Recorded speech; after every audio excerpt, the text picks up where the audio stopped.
A $9.4 billion deal glittered beneath crystal chandeliers in a Manhattan ballroom. Jack stood at the center, praised as the architect of it all. Just behind him, in a pressed server's uniform, Whitney Russell poured champagne into the glass of the woman seated at his side, his mistress, Samantha Blake. Laughter followed Samantha's quiet command. Jack didn't stop it. He made sure it continued. No one in the room questioned the humiliation unfolding in plain sight. No one noticed that the company funding the deal answered to Whitney. If you believe dignity should never be mistaken for weakness, stay with this story until the end. And before we begin, tell me where you're watching from and what time it is there. Don't forget to subscribe. Some truths take patience to reveal. Whitney Russell had learned long before that night that visibility was often mistaken for value. In the quiet neighborhoods just north of Manhattan, where brownstones stood in neat rows and mornings moved at a slower, deliberate pace, Whitney's life appeared almost deliberately small. She walked to the same cafe each morning. She carried a leather notebook instead of a laptop. She dressed simply, favoring neutral tones that neither demanded nor invited attention. To those who passed her on the street, she was unremarkable in the most efficient way possible. That was how she preferred it. Jack had once said he admired that about her. Years ago, when admiration still came easily, he had described her calm as grounding. He had told friends she was the reason he could think clearly, the reason his decisions felt steady. Back then, Whitney's silence had been interpreted as strength. Over time, Jack's interpretation changed. Success had a way of rewriting memory. As his company grew, as his name began appearing in industry publications, as invitations to closed-door meetings replaced casual networking events, the qualities he once valued in Whitney began to look to him like absence. Her quiet became invisibility. Her restraint became irrelevance. He stopped asking for her opinion. He stopped explaining his decisions. Eventually, he stopped noticing when she was in the room. Jack Brooks, at 38, had become exactly the kind of man he used to say he would never be. His company, Brooks Adaptive Systems, had positioned itself at the center of a rapidly expanding financial technology sector. It was ambitious, aggressive, and increasingly dependent on external capital to sustain its growth. The $9.4 billion deal he was preparing to sign was not just another milestone. It was the threshold between being successful and being untouchable. At least that was how he saw it. The deal itself was complex, layered through holding structures and financing vehicles that obscured more than they revealed. Publicly, it was described as a strategic partnership with a global investment entity. Privately, it was something else, entirely a transfer of influence, a quiet consolidation of control that would determine who truly held power over the next phase of expansion. Jack believed that power would be his. He believed it because no one had told him otherwise. Whitney had read every document. She had reviewed the underlying agreements, the silent clauses, the conditional triggers that most executives skimmed past in favor of headline numbers. She had done it not out of suspicion, but out of habit. Precision had always been her language. Details were where truth lived. And in those details, the truth had never been ambiguous. The capital behind the deal originated from Halcyon Capital Group. Halcyon was not a name that appeared in headlines. It did not seek visibility. Its structure was deliberately opaque, its influence exerted through layers that made attribution difficult. But within the financial world, among those who understood how power actually moved, Halcyon was recognized for what it was, a controlling force that rarely revealed itself, unless it intended to change the outcome. Whitney Russell was its majority stakeholder, not publicly, not in a way that could be easily traced, but in almost every document that mattered, in every internal confirmation that carried legal weight. Her authority was absolute. Final approvals passed through her. Strategic decisions required her consent. The deal Jack was preparing to sign would not exist without her authorization. He did not know that. He had never asked. Their marriage had become, over time, a structure as imbalanced as the deal itself. Outwardly intact, internally misaligned. Conversations had narrowed to logistics. Shared spaces had become transitional, occupied, but not inhabited. Jack's attention moved elsewhere, first gradually, then with increasing certainty. That was when Samantha Blake entered the picture. Samantha did not arrive quietly. She understood visibility in a way Whitney never cared to. She knew how to position herself within a room, how to speak just loudly enough to be heard without appearing to demand attention. Her background in public relations had trained her to read people quickly, to identify leverage points, to align herself with momentum.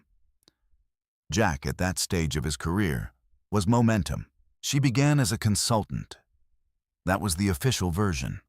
She was brought in to refine messaging, to help shape the narrative around the upcoming deal.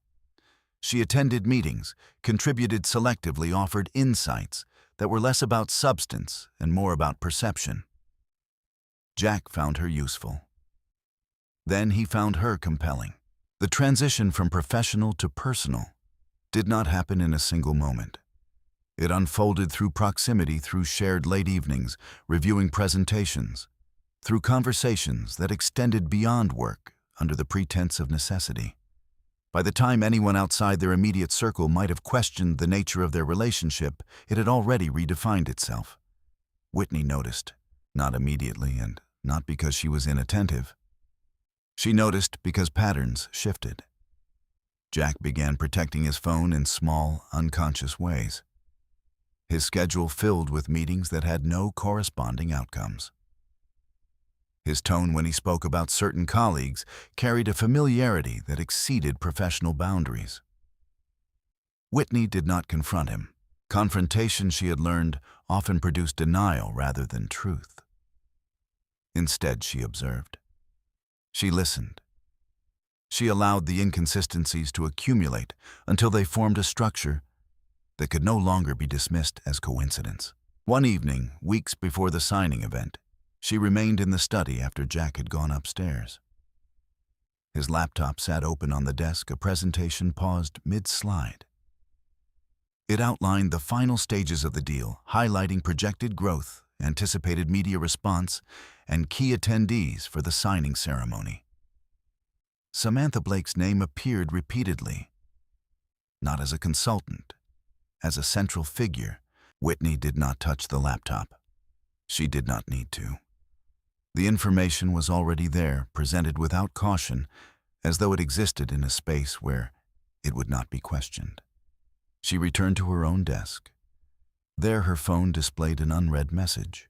It was from Halcyon's internal board channel, marked with a priority level that ensured immediate visibility. The subject line referenced the Brooks deal. The body of the message was concise, written in the formal tone reserved for decisions that carried financial consequence. Final confirmation required. Beneficial ownership remains unchanged. Approval pending your authorization. Whitney read it once. Then again, there was no urgency in her response. The deadlines existed, but they were structured to allow for deliberation. She understood the implications of approval, the scale of what was being transferred, the degree to which the deal would reshape the companies involved. She also understood something else. Jack was building his future on a foundation he did not control. Whitney set her phone down and opened her notebook. She wrote the date at the top of a clean page, followed by a series of short entries. Names, times, observations that individually meant little but collectively formed a record that could not be easily challenged. She had always kept records, not out of mistrust, but out of discipline. Memory, she believed, was too easily influenced by emotion. Written facts were not. When she finished, she closed the notebook and turned off the light. Upstairs, Jack was already asleep. In the days that followed, the distance between them became more visible, even to those who did not know what they were looking for. Jack's conversations increasingly referenced Samantha, sometimes directly, sometimes through implications that assumed agreement. He spoke about her instincts, her understanding of public perception, her value to the company. Whitney listened. She asked no questions. When invitations for the signing event were finalized, Whitney's name did not appear on the primary guest list. It was included instead in a secondary category marked as additional attendee. The distinction was subtle but deliberate. Jack mentioned it casually. "It's going to be a busy night," he said, adjusting his tie in the mirror. "A lot of moving parts. I'll need things to run smoothly." Whitney stood behind him, her reflection steady. "Of course," she replied. He did not elaborate. He did not need to. The expectation was clear. Her role, as he now defined it, was not to stand beside him, but to support from the margins, to ensure that nothing disrupted the image he intended to present. Whitney accepted that role, not because she agreed with it, but because she understood with a clarity that did not require explanation that the image Jack was constructing would not survive contact with the truth, and she was the one holding it. Samantha Blake understood rooms long before she entered them. It was not intuition in the romantic sense, nor instinct in the way people like to describe success after the fact. It was training repetition and a precise awareness of how perception could be shaped long before anyone realized it had been altered. She had built her career in environments where influence was rarely announced and almost always negotiated through implication. By the time she became visible in Jack Brooks's orbit, she had already decided what role she intended to occupy. At first, her presence came with credentials, a polished resume, a portfolio of campaigns that had successfully repositioned struggling brands, references that spoke in careful, measured praise. Jack reviewed them quickly, more interested in what she could do for the deal than in how she had arrived there. He hired her without hesitation. Samantha entered the company as an external consultant tasked with refining communication strategy for the upcoming partnership. Her initial contributions were subtle. She did not challenge existing plans directly. Instead, she asked questions that redirected attention. She suggested small adjustments that over time shifted the narrative away from technical complexity and toward personal leadership, toward Jack. "You're not just closing a deal," she told him during one late meeting. "You're becoming the face of something larger. People need to see that." Jack listened. He had always believed in the strength of his ideas. Samantha taught him the value of how those ideas were presented. She reframed his ambition as inevitability, his success as a story that deserved amplification. Where Whitney had once grounded him, Samantha elevated him. The difference was not lost on him.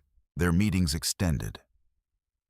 What began as scheduled discussions moved into unscripted conversations that carried no formal agenda. They spoke about strategy then, about industry dynamics, then about things that had nothing to do with work at all. Samantha knew when to listen, when to affirm, and when to introduce just enough disagreement to create the impression of depth. Jack found himself relying on her perspective. He began inviting her to meetings that fell outside her original scope. Internal briefings, investor calls, private dinners where decisions were shaped before they were documented.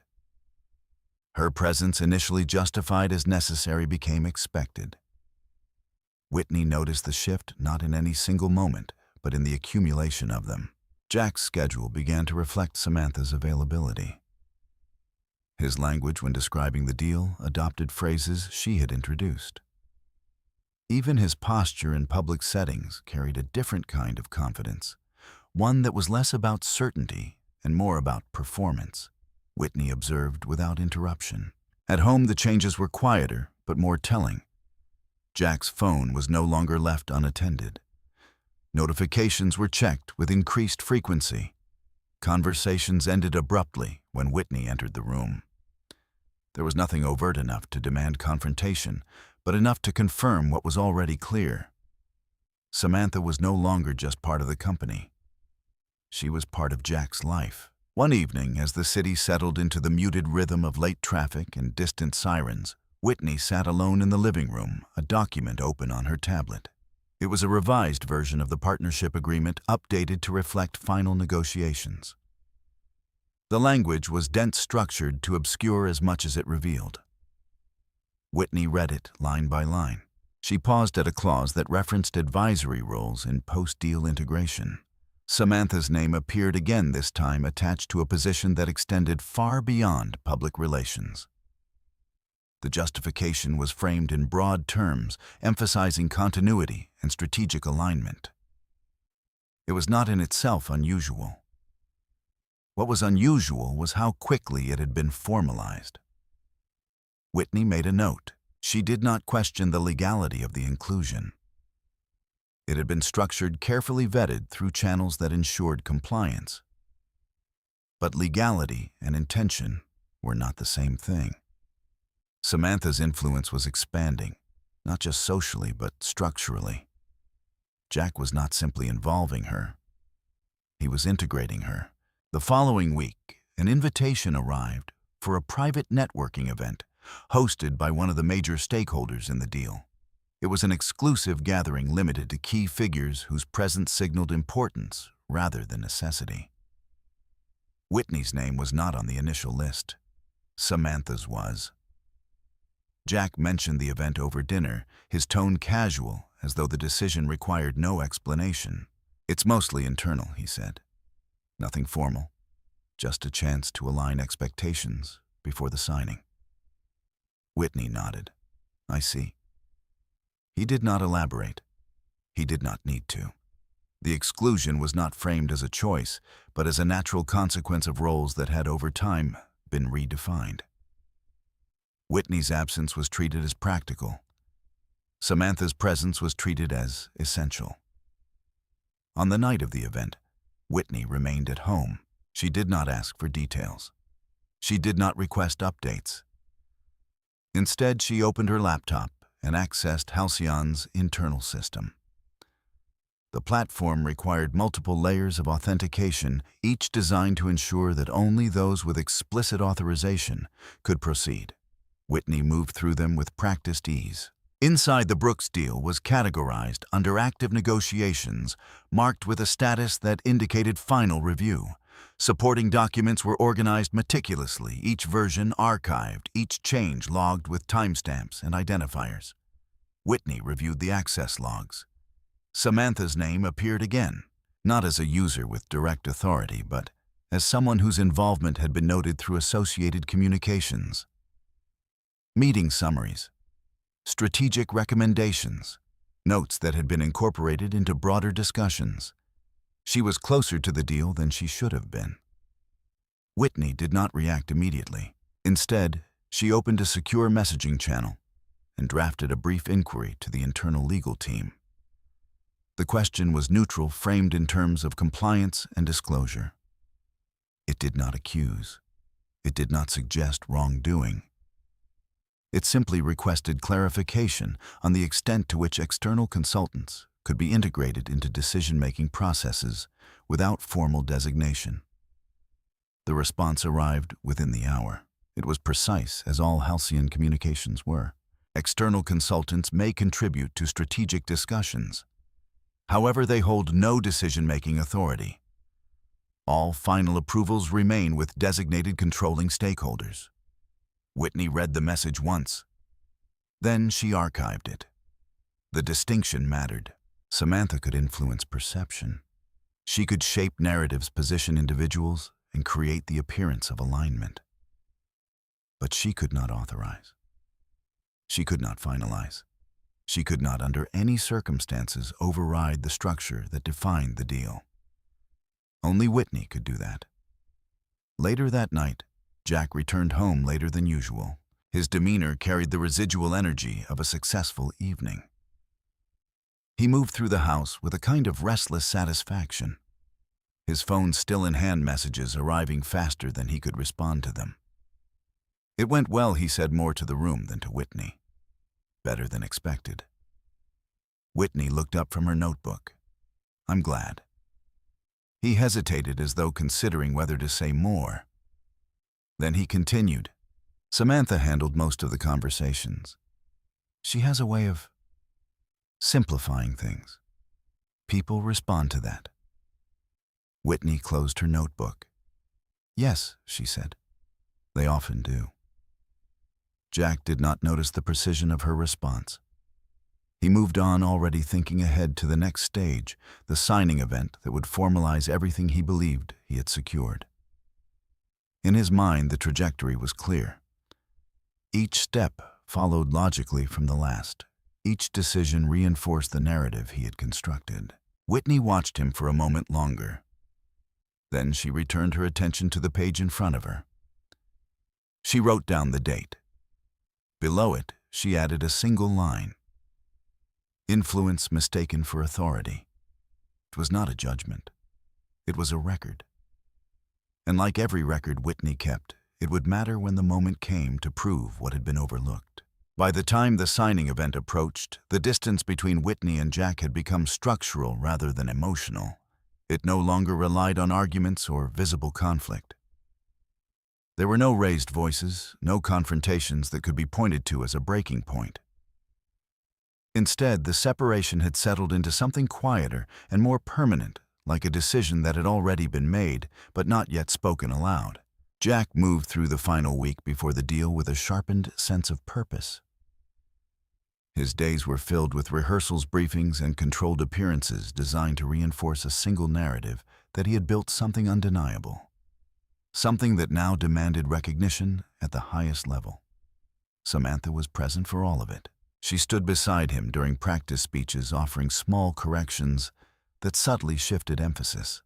She adjusted his tone, his pacing, even the way he held eye contact with an imagined audience. Where Jack once relied on instinct, he now relied on precision. And Samantha was the one calibrating it. Whitney observed from a distance that was no longer accidental. She was not excluded entirely. That would have drawn attention. Instead, she was repositioned. Her presence was acknowledged in ways that ensured it remained peripheral. She received schedules but not invitations. Information but not context. Her role had been reduced to something functional, undefined, and easily overlooked. 3 days before the event, Jack mentioned the final logistics. It's going to be tight, he said, standing near the kitchen counter, scanning through messages on his phone. A lot of coordination behind the scenes. Staff catering timing, it all needs to align. Whitney was seated at the table, her notebook open, though she had not written anything in several minutes. I understand, she said. Jack nodded as though confirming something to himself. I'll need you there, he continued. Not in the main area. Just helping make sure things run smoothly. He said it casually, without emphasis, as if the request required no explanation. Whitney looked up. What exactly do you need me to do? Jack hesitated, not because he lacked an answer, but because the answer itself required framing. Assist with the service team, he said finally. They'll be handling the VIP section. It's important that everything feels seamless. Whitney held his gaze for a moment. Assist, she repeated. Yes. He returned to his phone, already moving past the conversation. It's temporary, he added. Just for the event. After that, things will settle. Whitney did not respond immediately. The request was not ambiguous. It did not require interpretation. Jack was asking her to step into a role that would place her physically and symbolically beneath the people he had chosen to elevate. Beneath Samantha. Whitney closed her notebook. All right, she said. Jack did not look up. The following afternoon, a garment bag was delivered to the house. It arrived without ceremony, handed off by a courier who did not ask for identification. Inside, neatly pressed and labeled, was a uniform. Black, minimal, designed to disappear into the background. Whitney removed it from the bag and laid it across the bed. The fabric was precise, tailored to fit without drawing attention. It was the kind of clothing that signaled service without needing to announce it. She examined it briefly, then folded it back along its original creases. Her phone vibrated. A message had arrived from Samantha. The tone was polite, but the intent was unmistakable. Just making sure everything is prepared for Friday. The event will be high profile, so presentation matters. Please follow the dress guidelines exactly. We want consistency across staff. Whitney read the message once. There was no direct acknowledgement of their relationship. No reference to the fact that she was addressing Jack's wife. Samantha had chosen her language carefully, positioning the instruction as professional, necessary, and entirely appropriate. Whitney did not reply. Instead, she opened her email and composed a new message. The recipient was Michael Grant. Subject: confirmation. The body of the email was brief. Proceed with preparation. Ensure all documentation is finalized and accessible. Timing will align with event schedule. She read it once before sending. There was no elaboration. None was needed. Michael understood the structure of Halcyon's operations, the way decisions were layered and executed. He would interpret the message correctly. Whitney closed her laptop. That evening, Jack returned later than usual. His movements carried a controlled urgency, the kind that came from operating within a timeline that could not be adjusted. He spoke in fragments, updating Whitney on logistics, without waiting for a response. Samantha finalized the seating chart, he said. VIPs are all positioned near the stage. Media will be along the perimeter. Whitney listened. There's going to be a small team handling direct service for the main table, he continued. You'll be with them. Whitney nodded. Understood. Jack paused as though expecting resistance. When none came, he seemed almost relieved. It's important that nothing feels off, he said. This is the kind of night people remember. Whitney met his eyes. Yes, she said quietly.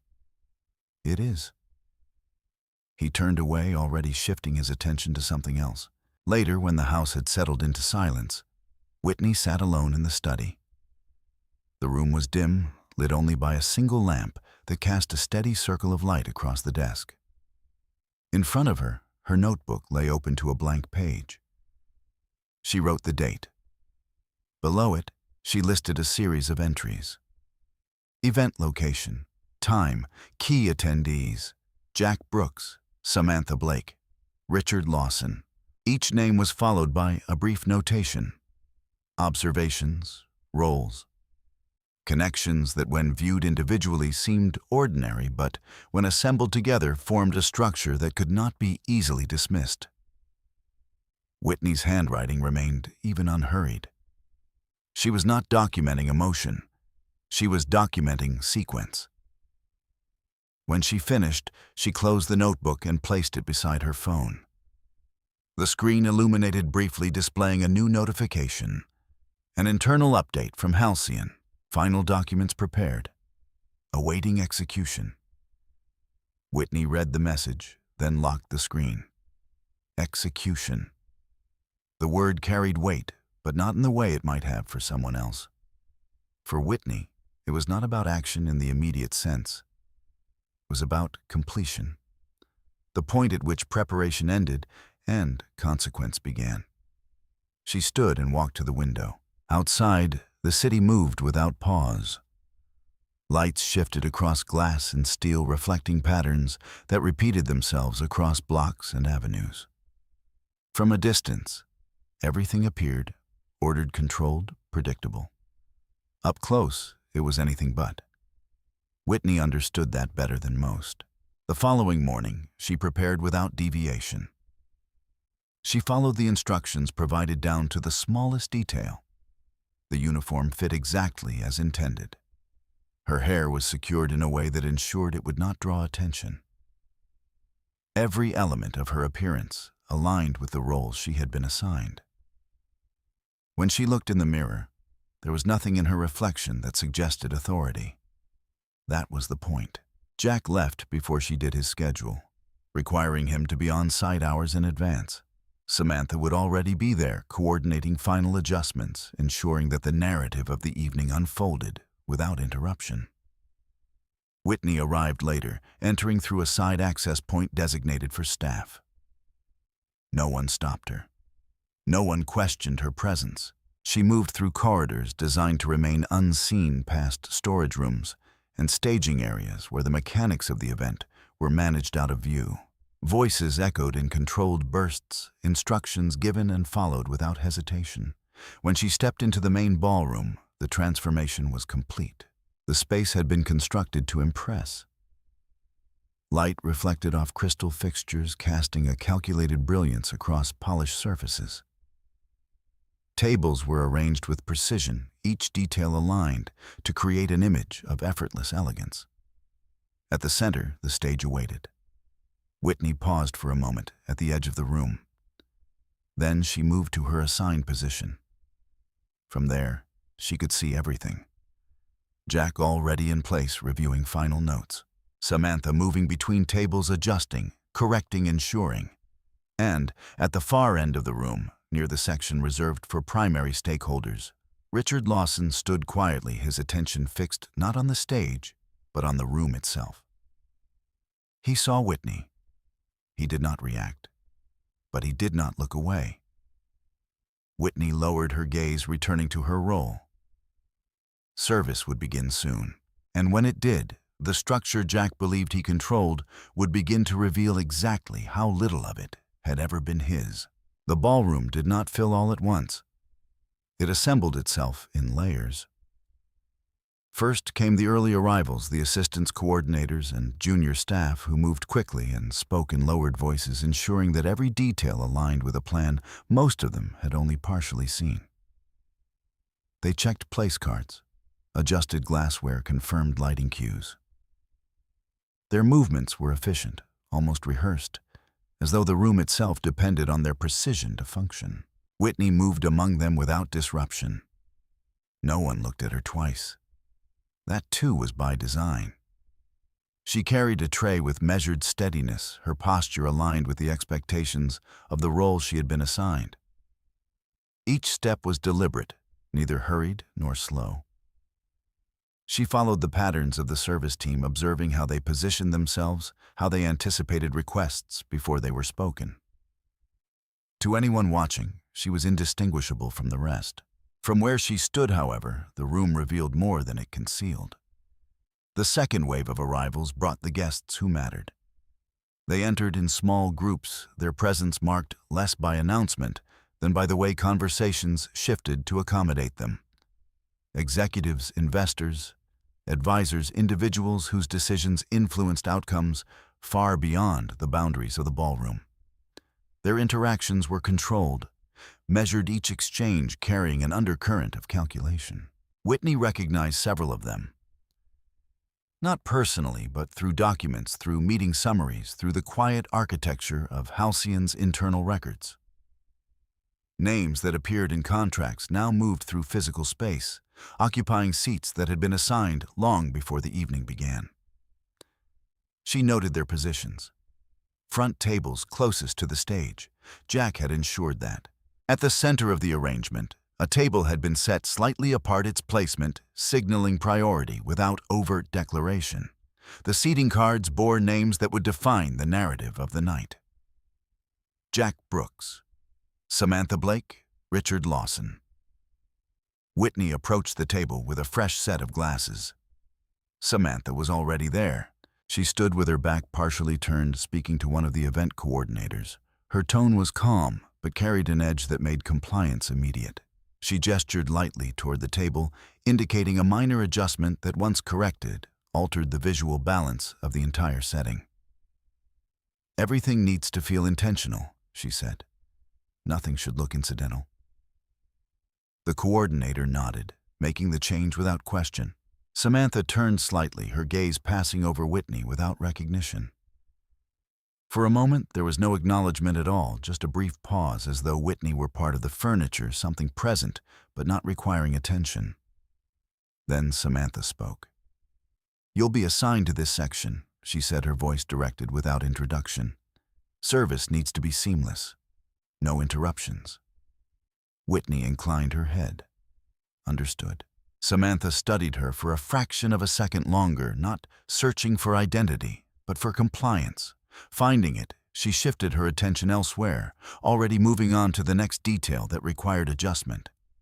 Whitney placed the glasses on the table. Her movements were precise, unremarkable. The final wave of arrivals carried a different energy. These were the individuals whose presence would be documented, photographed, and circulated beyond the room. Media representatives, industry figures, observers whose role was to translate the evening into narrative. Their conversations were more visible, their interactions slightly more performative. As though the act of being seen had become part of the event itself, Jack entered with them. He did not rush. His pace was measured, his posture aligned with the image he intended to project. Conversations formed around him as he moved, each interaction reinforcing the perception of control. He greeted familiar faces, acknowledged introductions, allowed the room to orient itself around his presence. Samantha joined him at the center. Their alignment was immediate. She stood close enough to suggest partnership, distant enough to maintain the appearance of professionalism. Together, they formed a focal point that drew attention without demanding it. Whitney watched from a distance that was both physical and defined. Jack's gaze passed over the room. For a moment it moved in her direction. There was no recognition. He looked through her, as one might look through a space that held no significance. Then he continued, his attention shifting to a group of investors waiting near the stage. Whitney adjusted her grip on the tray. The service team began to circulate. Orders were taken, glasses refilled. Small gestures performed with the kind of quiet efficiency that ensured the evening unfolded without friction. Whitney followed the rhythm, moving between tables, responding to requests before they were fully articulated. At the central table, Samantha was speaking. Her voice carried just enough to be heard by those nearby. Her tone calibrated to balance confidence with approachability. She spoke about the deal in broad terms, emphasizing opportunity alignment and the inevitability of success. Jack listened occasionally, adding his own perspective, reinforcing the narrative she had constructed. Whitney approached with a bottle of champagne. Samantha extended her glass without breaking the flow of conversation. "Top it off," she said, not looking up. Whitney poured. The liquid rose steadily, catching the light as it settled. Samantha took the glass, continuing her sentence without pause. Jack did not intervene. He did not acknowledge the interaction. To him, it was functioning as intended. A minor adjustment occurred moments later. Samantha shifted her glass slightly too close to the edge of the table. The movement was small, almost incidental, but enough to create imbalance. As Whitney reached to adjust it, Samantha's hand moved at the same time. The glass tipped. Champagne spilled across the surface, spreading quickly, catching the light before it settled into the linen. There was a brief pause, not long enough to draw attention from the entire room, but sufficient for those nearby to register the disruption. Samantha leaned back slightly. "Well," she said, her tone light but edged, "that needs to be cleaned." Whitney set the bottle down. "Yes," she replied. She reached for a cloth, her movements controlled, efficient. She absorbed the spill, restoring the surface to its previous state with minimal disruption. The action was performed quickly, without hesitation, without expression. Samantha watched. Jack glanced briefly in their direction, his expression tightening for a fraction of a second, not in concern for Whitney, but in irritation at the interruption. "Let's keep things moving," he said quietly. Whitney finished removing the cloth, resetting the glass. The table returned to its original order. Conversation resumed. Around them, the room continued as though nothing had occurred, but not everyone had looked away. At the far end of the table, Richard Lawson had observed the entire exchange. His expression had not changed, but his attention had. He did not look at Samantha. He did not look at Jack. He looked at Whitney. Not at her uniform, not at her role, at her. Whitney straightened, lifting the tray once more. For a brief moment their gazes aligned. There was no acknowledgement, no visible recognition. But something passed between them that did not require confirmation. Then Whitney moved on. The room continued to fill with sound. Glasses clinked, voices layered over one another. The stage lights brightened incrementally, signaling the approach of the evening's central moment. From where she stood, Whitney could see the contract resting on the table near the stage. Bound, prepared, waiting. Jack believed it represented culmination. Whitney understood it as something else, not an end, a threshold. And as the final guests took their seats, as the last details aligned into place, the structure of the evening settled into a form that appeared from the outside complete. From the inside, it was already beginning to shift. Service established its own rhythm long before the speeches began. It moved beneath the surface of the evening, invisible to those who believed themselves at the center. Glasses were refilled before they were empty. Plates appeared and disappeared without interruption. Conversations flowed uninterrupted because someone somewhere ensured they would. Whitney worked within that rhythm. She did not rush. She did not hesitate. Her movements aligned with the cadence of the room, each action measured against the expectation that nothing should draw attention unless it was intended to. From her position, the central table remained in clear view. Jack had settled into his role completely now. His posture had shifted from preparation to performance, his gestures broader, his voice carrying more easily across the space around him. He spoke with the ease of someone who believed the outcome had already been secured. Samantha matched him. She leaned in at the appropriate moments, laughed at the right intervals, contributed just enough to suggest partnership without overshadowing him. Her presence reinforced his narrative, giving it texture, making it appear shared. Whitney observed. Not the words, the structure. At the edges of the room, conversations followed a different pattern. Smaller, quieter, more precise. These were not exchanges meant to be heard broadly. They were confirmations adjustments, acknowledgments of details that would never appear in public summaries. Richard Lawson moved within those spaces. He did not command attention, yet attention adjusted around him. His interactions were brief, contained each one, leaving behind a subtle shift in alignment. He spoke to investors, to legal representatives, to individuals whose names rarely appeared in headlines, but whose decisions carried weight. He did not approach the central table again. Not yet. Whitney noted that. She moved between tables, responding to requests, maintaining the appearance of continuity. At one point, she paused near a service station, adjusting the arrangement of glasses, her hand steady. Beside her, another server spoke in a low voice. "Big night," he said, more as observation than conversation. Whitney inclined her head slightly. "Yes. They've been saying this deal changes everything." Whitney placed a glass down. "They often say that." The server nodded, satisfied with the exchange, and moved on. Whitney remained for a moment longer, her gaze shifting briefly toward the stage.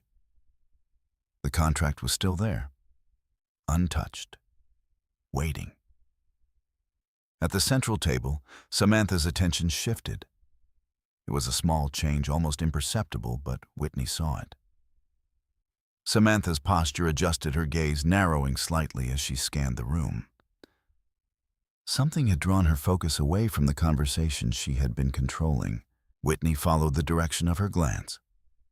Richard Lawson.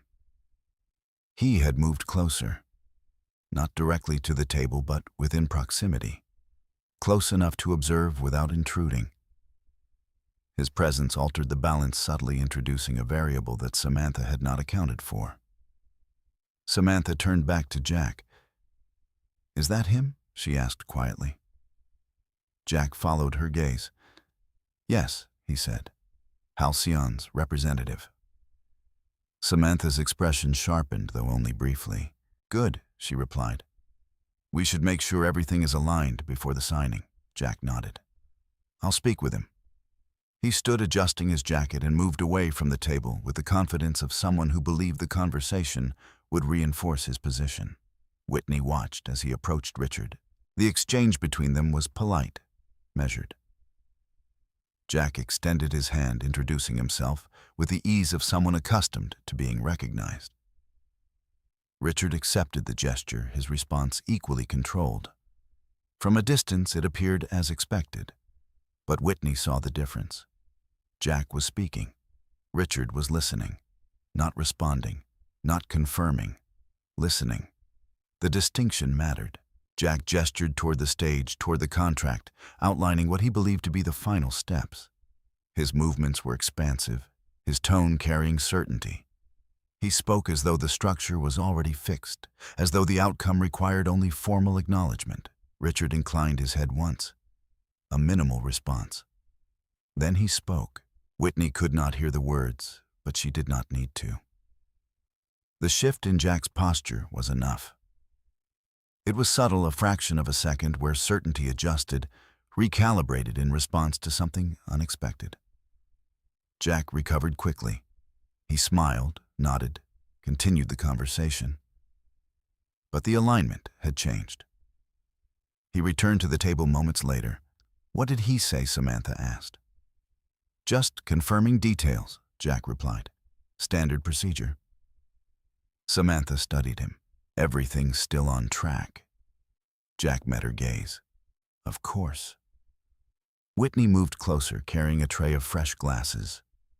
Samantha extended her hand again, this time with a slight impatience.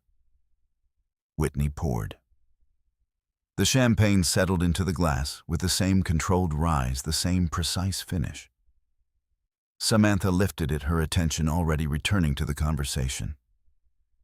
"Make sure you're nearby when the speeches start," she said, her voice low but firm. "We don't want any delays." Whitney nodded. "I'll be here." Jack did not look at her. His focus remained on Samantha, on the narrative they were maintaining, on the image they were presenting to the room. Around them, the atmosphere shifted. It was not visible to everyone. Most guests continued their conversations, unaware of the subtle recalibrations taking place at the edges. But those who understood how these events functioned, those who recognized the signs of adjustment, began to pay closer attention. Richard Lawson had taken a position near the stage. Not at the center, not yet. But close enough that when the time came, movement would require only a step. Whitney noted that as well.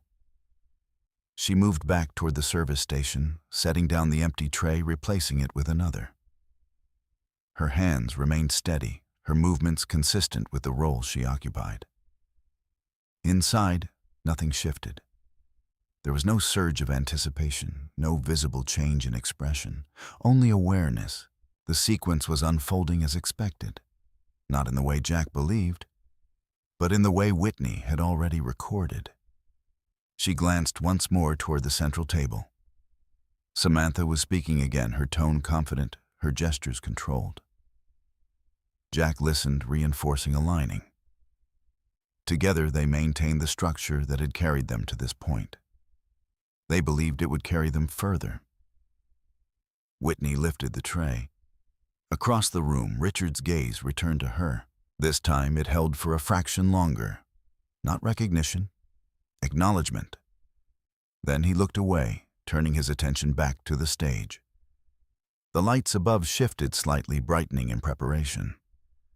A member of the event team moved quietly to the microphone testing levels, ensuring clarity. The signal was subtle, but unmistakable. The speeches would begin soon. Whitney returned to her position near the central table. She stood just behind Samantha's chair, within reach, within view, yet entirely unremarkable. From there, she could see the contract. The pen placed beside it. Jack's seat positioned to face the room. Richard's position aligned with the stage. Everything had been arranged to suggest order, control, completion. Whitney understood the difference. Arrangement was not ownership.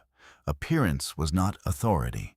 And as the final preparations settled into place, as the room quieted in anticipation of the formal proceedings, the structure Jack believed he controlled remained intact only because no one had yet chosen to reveal what stood beneath it. Whitney adjusted her grip on the tray. She did not look at Jack. She did not look at Samantha. Her attention rested on the stage, on the contract, on the moment that had not yet arrived, but would. And when it did, nothing that had been arranged would remain unchanged. The shift from conversation to ceremony was not abrupt. It unfolded through a series of quiet adjustments that gradually redirected attention toward the stage. The lighting narrowed, softening the edges of the room while intensifying the center. Conversations lowered in volume, then dissolved entirely as the event coordinator stepped forward and took her place at the microphone. "Ladies and gentlemen," she began, her voice measured, practiced. "If we could have your attention, we'll begin shortly." The request did not need to be repeated. Chairs aligned, bodies turned. Glasses were set down with careful precision. The room, which had moments before been alive with layered conversation, now settled into a focused stillness. Whitney stood just behind the central table. From there, she could see the entire room without being seen. Jack adjusted his jacket once more. His expression composed, his posture calibrated to the expectation of the moment. He moved toward the stage when his name was called. His steps deliberate, each one reinforcing the narrative he had constructed around himself. Samantha remained seated. Her position had been carefully chosen, close enough to be associated, distant enough to avoid scrutiny. As Jack ascended the stage, her gaze followed him, her expression fixed in quiet approval. Whitney observed. Not the admiration, the alignment. Jack took his place behind the podium. For a brief moment, he allowed the silence to settle, fully understanding correctly that anticipation could be as powerful as speech. When he began, his voice carried easily, supported by the acoustics of the room, reinforced by the expectation of those listening. "Thank you all for being here," he said. "Tonight represents more than a partnership. It represents a shift in how we think about growth, about collaboration, about what's possible when vision meets execution." The words were familiar. Whitney had read earlier versions of them in draft form, had seen how they had been adjusted, refined, shaped into something that balanced ambition with accessibility. Samantha's influence was present in the cadence, in the pacing, in the way key phrases were allowed to land. Jack continued. He spoke about innovation, about market positioning, about the journey that had brought them to this point. He referenced challenges, overcome opportunities, seized the inevitability of what was about to be formalized. The room responded as expected. Nods, measured applause, expressions that signaled agreement without overcommitment. Whitney remained still. Behind her, the service team had paused, their movements temporarily suspended to avoid disrupting the focus of the moment. The trays rested quietly at their sides, the mechanics of service yielding to the performance of leadership. Jack reached the midpoint of his speech. "This deal," he said, his tone deepening slightly, "is the result of alignment. Alignment, a vision of resources of trust. It's not something that happens by chance. It's something that's built carefully, deliberately by the right people." Whitney noted the emphasis. The right people. Samantha's gaze shifted briefly toward the audience, then back to Jack. The phrase had been placed, intentionally designed to reinforce inclusion while defining boundaries. Jack concluded his speech with a controlled sense of finality. "Tonight we take the next step." Applause followed. Not excessive, appropriate. He stepped back from the podium, allowing the sound to settle before gesturing toward the side of the stage. "And now," he said, "I'd like to invite Richard Lawson to join me, representing Halcyon Capital Group." There was a subtle shift in the room, not visible to everyone, but present. Richard moved forward. His pace was unhurried, his posture unchanged from the quiet authority he had maintained throughout the evening. He did not seek the spotlight, but he did not avoid it. When he reached the stage, he acknowledged Jack with a brief nod. Jack extended his hand. Richard accepted it. The gesture was formal, contained. They took their positions on either side of the table where the contract had been placed. Up close, the document appeared, as it always had, bound precise its contents, hidden behind layers of paper that carried weight far beyond their physical form. Jack rested his hand lightly on its surface. A symbolic gesture, possession implied. Richard did not mirror it. Instead, he placed both hands at his sides, his attention directed toward the room rather than the document. The distinction, like so many others that evening, went largely unnoticed. Richard spoke briefly. His voice was quieter than Jack's, but carried a different kind of authority, one that did not rely on projection to be heard. Halcyon Capital Group approaches partnerships with a focus on long-term alignment, he said. We value structure, we value clarity, and we value the individuals who ensure that both are maintained. He paused, not for effect, for accuracy. This agreement reflects those priorities. He did not elaborate. He did not need to. Jack nodded, stepping slightly closer to the table. Shall we? He said, his tone returning to confidence. Richard inclined his head. Before we proceed, he said, there are a few final confirmations required. The words were delivered without tension, routine, expected. Jack's expression did not change. Of course, he replied. Standard procedure. Richard turned slightly, signaling to someone off stage. A member of the legal team stepped forward carrying a folder. Michael Grant. Whitney's gaze did not shift immediately. She allowed the moment to unfold without reaction, her posture unchanged, her presence still aligned with the role she occupied. Michael took his place near the table, opening the folder with deliberate care. Just a few clarifications, he said. For the record. Jack glanced briefly at him, then back at Richard. Go ahead. Michael removed a document. Confirmation of ultimate beneficial ownership. He said, his tone neutral. Jack nodded. Already covered. Michael did not respond. Instead, he placed the document on the table, aligning it carefully with the contract. Required for execution, he said. The room remained quiet. Most guests did not fully register the significance of the exchange. To them, it was part of the process, a necessary step before the formal signing. But at the central table, Samantha's attention sharpened.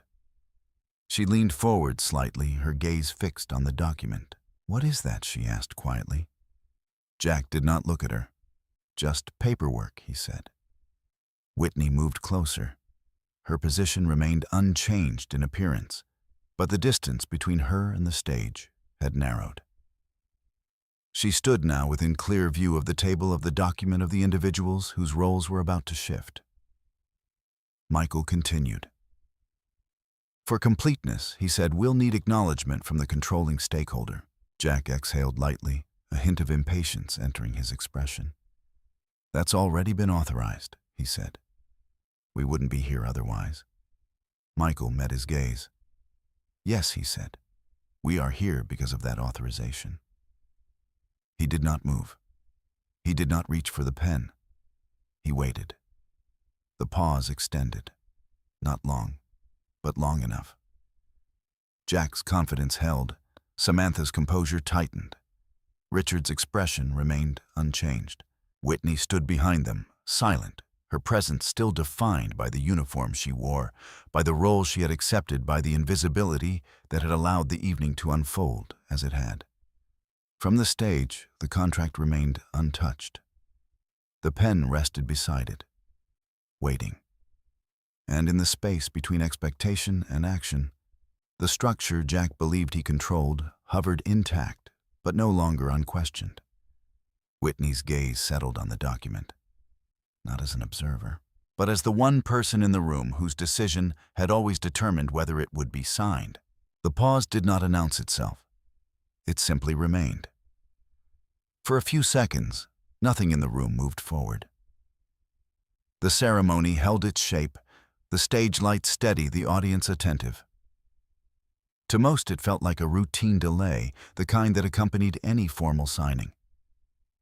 A document reviewed, a line confirmed, a signature prepared. But within that stillness, alignment began to shift.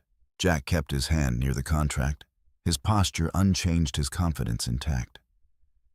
He interpreted the delay as procedural and expected interruption before completion. His attention remained fixed on the outcome, not the process that led to it. Samantha leaned slightly closer to the table. Her instincts had registered something different. Not a problem, not yet, but a deviation. She watched Michael Grant more carefully now, her earlier ease replaced by a quieter calculation. Her fingers tightened around the stem of her glass, though her expression remained controlled. "What exactly are we waiting for?" she asked under her breath. Jack did not answer immediately. Instead, he looked at Michael. "Well," he said, "let's proceed." Michael did not move. His attention shifted briefly not to Jack, not to Richard, but past them, toward the edge of the stage where the service staff remained positioned, still and unobtrusive. Whitney stood among them. From a distance, she was indistinguishable. The uniform, the posture, the lack of visibility, all of it functioned as intended. She remained outside the frame of importance, exactly where she had been placed. Michael's gaze rested there for a fraction longer than necessary. Then he spoke. As noted, he said evenly, "Final acknowledgement is required from the controlling stakeholder." Jack exhaled, this time less patient. And as noted, he replied that acknowledgement has already been given. Michael inclined his head slightly. "Authorization has been recorded," he said. "Presence, however, has not."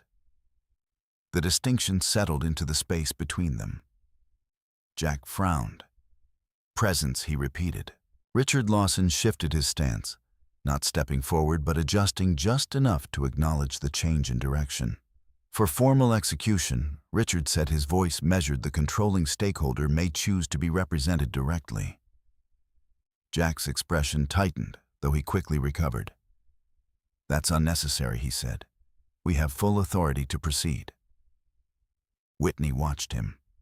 Not his words, his certainty. Samantha's gaze moved again, this time more openly scanning the room. She followed the direction of Michael's earlier glance, her eyes moving past the tables, past the seated guests, toward the service area, toward Whitney. She did not recognize her. Not yet. Whitney did not look back. She adjusted her grip on the tray, her movements consistent with the role she had maintained all evening. The weight of the glassware remained steady in her hands, grounding familiar. Michael spoke again. "The option remains available," he said, "if the stakeholder wishes to exercise it." Jack shook his head, a short, controlled motion. "We're not delaying this," he said. "Everything has been cleared." The room, still quiet, began to shift in subtle ways. A few guests leaned forward. Others exchanged brief glances, their attention sharpening. The language being used, beneficial ownership, controlling stakeholder presence, carried implications that extended beyond routine procedure. Those who understood the structure of deals like this began to reassess what they were witnessing. Samantha placed her glass down. "What is he talking about?" she asked, this time more directly. Jack did not look at her. "It's nothing," he said, "just legal formalities." Whitney stepped forward. The movement was small, almost imperceptible. But it brought her closer to the edge of the stage, closer to the table where the contract remained untouched. The distance that had separated her from the center of the room began to close, not through announcement, but through action. Richard noticed. His gaze shifted again, this time without concealment. Michael followed. Jack did not. He reached for the pen. "Let's finish this," he said. Michael did not hand it to him. Instead, he placed his hand lightly over the document, not obstructing, but delaying. "For the record," he said, "the controlling stakeholder has elected to be present." The words landed without emphasis. But they altered everything. Jack's hand paused. What he said. Samantha's eyes narrowed. Who, she asked. Whitney stepped onto the stage. The movement once begun could not be ignored. The uniform remained. The tray remained. Everything about her appearance continued to signal service to reinforce the role she had been assigned. But her position had changed. She was no longer behind the table, no longer outside the frame. She stood within it. The room responded. Not with sound, with attention. Jack turned. For the first time that evening, his gaze settled on her with intention. Recognition came slowly, not of identity, of presence. What are you doing? He asked, his voice low, controlled. Whitney did not answer immediately. She placed the tray on the table beside the contract, aligning it with the same precision she had applied to every action that night. The glasses remained steady, undisturbed. Then she looked at him. Not as a server, not as someone awaiting instruction, as someone who had never required it. Michael stepped slightly to the side. Whitney Russell, he said, his tone unchanged, has elected to represent the controlling interest of Halcyon Capital Group. The room did not react all at once. It unfolded in layers, just as it had filled. First silence, then recognition. Names being processed, connections being made. The structure of the evening reassembling itself in real time, each piece shifting into a configuration that had not been visible before. Jack stared at her. The certainty that had carried him through the evening held for a moment longer, resisting searching for an explanation that would preserve its shape. This isn't... He began, then stopped. Whitney met his gaze. Calm, unchanged. Samantha's composure fractured more visibly. That's not possible, she said, the control in her voice thinning. She did not finish the sentence. She did not need to. The uniform, the tray, the role she had assigned. All of it stood in direct contradiction to what was now being stated. Richard Lawson stepped forward. Miss Russell's position has been confirmed, he said. All documentation reflects her as the controlling stakeholder. Michael opened the folder. Inside, the documents were arranged with the same precision that had defined every step leading to this moment. Ownership records, authorization confirmations, internal communications that trace the structure of the deal from inception to execution. He placed the top document on the table. Whitney did not reach for it. She did not need to. Jack's gaze moved from her to the document, then back again. Understanding did not arrive fully. It fractured. In pieces. You knew he asked the question incomplete. Whitney did not answer. She did not explain. The record existed.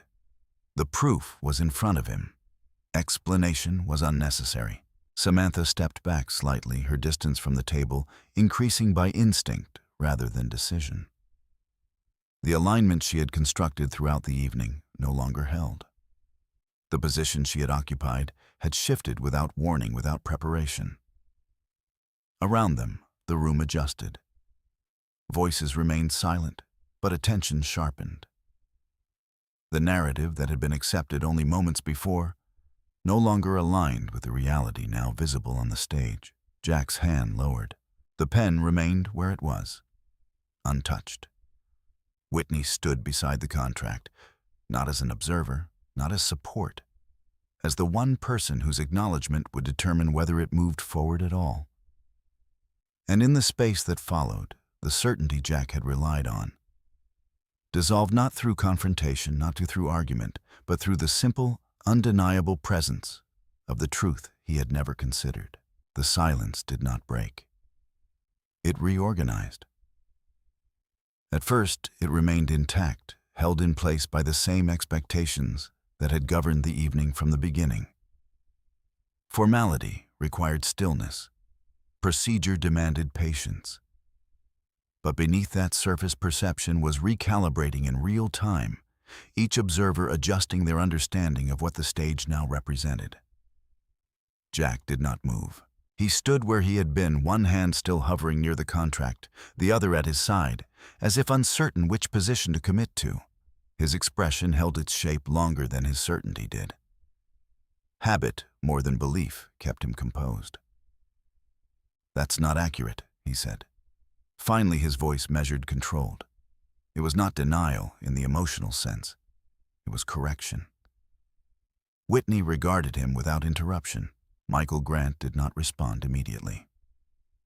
He allowed the statement to settle, then adjusted the document on the table with precise care, aligning its edges, as though the act itself carried weight. All filings submitted through Halcyon Capital Group, he said, identify Whitney Russell as the controlling stakeholder. The structure has not changed.